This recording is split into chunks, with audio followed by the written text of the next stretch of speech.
Bottle తీసేదా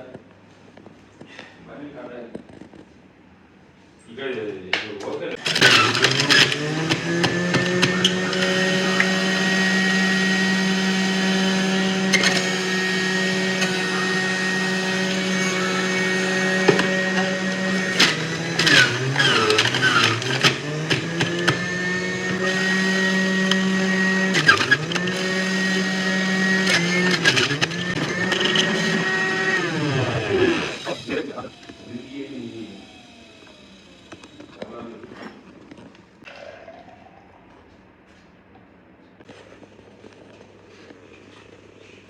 juice గుడిగమ్మడ juice morning exercise చేసుకొని పెద్దలు చాలా మంచిదని చెబుతున్నారు.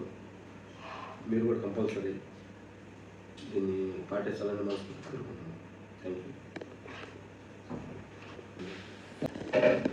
ఫ్రెండ్స్, పొద్దున్న దాకా గుడిగమ్మడికాయ జ్యూస్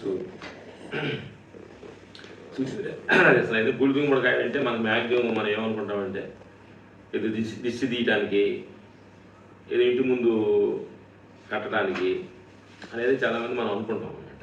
కానీ తమిళనాడులో కొంచెం దీన్ని ఎక్కువగా ఫేమస్ చేస్తారు. తమిళనాడులో కొంచెం ఇలాంటి చేస్తారన్నమాట. ఇప్పుడు మనకు కూడా చాలామంది వచ్చిన తర్వాత అందరూ కూడా ఇది ఎక్కువ తాగుతున్నారు గుడిగమ్మడ జ్యూస్.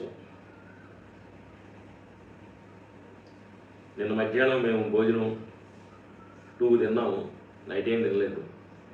16 hours fasting. ఒక రోజు ఆకలి కానప్పుడు అలా నైట్ అలా వదిలేస్తాం. ఇప్పుడు మార్నింగ్ 6 అయింది, జ్యూస్ తాగుతున్నాం.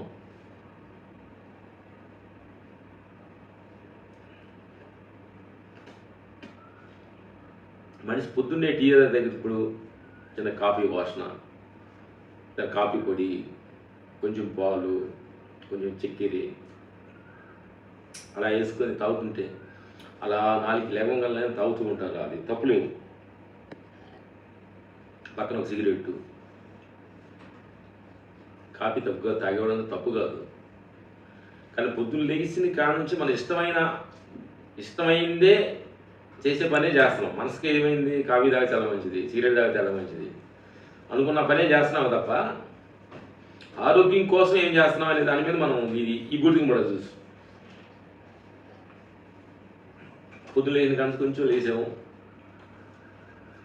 ఇది ఇలాంటి ఒక జ్యూస్ తాగిచ్చాము. ఇప్పుడు పొద్దున్న ఒక ఎక్సర్సైజ్, సూర్య నమస్కారం, ప్రాణాయామం, కపాలభాతం చేసాము, కొంచెం జ్యూస్ తాగిచ్చాము. ఓహో, అప్పుడు మనం దీన్ని పని చేయించడానికి ఒక మనకు రైట్స్ ఉంటుంది. ఈ దేహం మీద మనకు రైట్స్.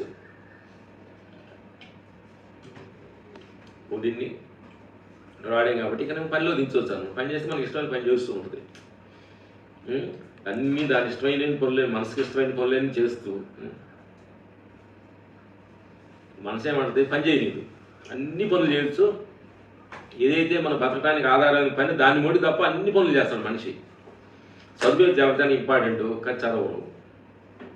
హ్యాపీ తిరిగేది మనకి ఏదో డబ్బులు ఖర్చు అదేమో ఏమో రాదు, కానీ ఆ పని చేస్తాడు మనిషి. ఏంటంటే ఏది ఉపయోగకరమో అది మనసు ఏంటంటే దానికి ఉన్న లక్ష్యం ఏంటంటే ఏది ఇంపార్టెంటో దాని మీద ఫోకస్ చేయదు, ఏది మనకు అనవసరమో దాని మీద ఫోకస్ చేస్తుంది మనసు. మనసును చాలా గమనంగా మనం సూక్ష్మంగా ఆలోచించుకోవాలి, గమనించుకోవాలి. చూస్తున్నాను నా ప్రేక్షక దేవుళ్ళందరికీ ఇది ఎట్లా, ఇది ఉపయోగకరమైంది, ఇది జీవితానికి ఉపయోగకరమైన చదువు కదా, ఉపయోగకరమైన పని కదా, దాని మీద ఫోకస్ చేయట్లేదండి, ఇది చేయదు. అందుకని ఈ విషయం ఇట్లా అన్నమాట. అందుకని నా మిత్రులారా, మనసు ఆడేది మంచిదే మనసు, కానీ అన్నిట్లో అది కరెక్ట్ కాదు. దాన్ని కూడా మనం ఫోకస్ చేయాలి, అది బుద్ధి ఉన్న స్థితిలో నుంచి. అందుకని పొద్దున్నే నీ జీవితాన్ని ఇలా ఎక్సర్సైజ్ తోటి, ఇలా మంచి మంచి ఆహార నియమాలు, జ్యూసులతో నీ జీవితాన్ని స్టార్ట్ చేస్తే చాలా జీవితం చాలా బాగుంటుంది. Okay, thank you. Bye bye.